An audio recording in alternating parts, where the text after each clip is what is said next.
Okay, so just as a quick disclaimer, this is just to help you when you're putting together your assignments and thinking about what you need to write.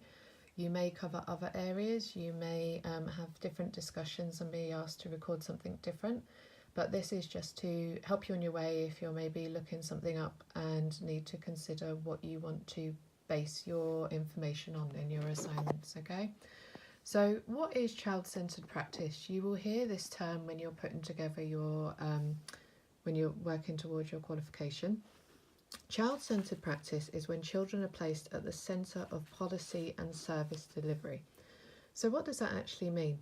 When you're thinking about your practice, when you're thinking about what you're doing, you've got to remember that the child is at the very basis of this and they're at the centre of their learning and care.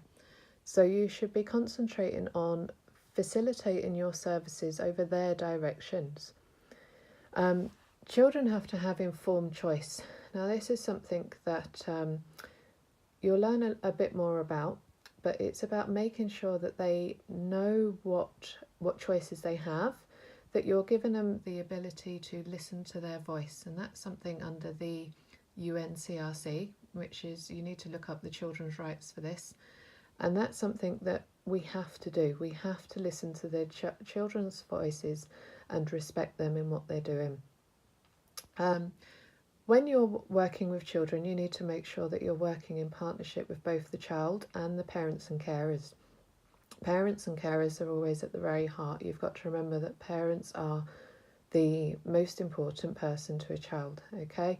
So making sure that sometimes when we need to embed their views into it as well, and that can be really useful through evaluations and feedback and the relationships that you have with them. You need to increase children's knowledge of their rights in an appropriate way to their stage of development. So it's no good just telling the child that they have rights and that's the end of it. It's thinking about how can you do that in an appropriate way for that child. And making sure that they're valued at the same level as adults.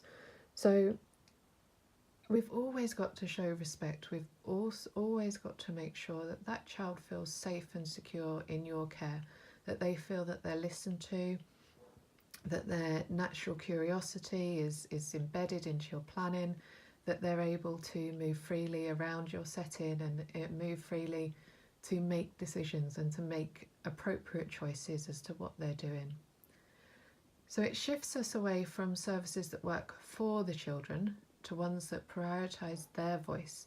So we need to be advocates for them, to be embedding their voice and their decisions into our practice. And we'll cover that a bit more, but that will give you a bit of an understanding to the initial concept of child-centred practice.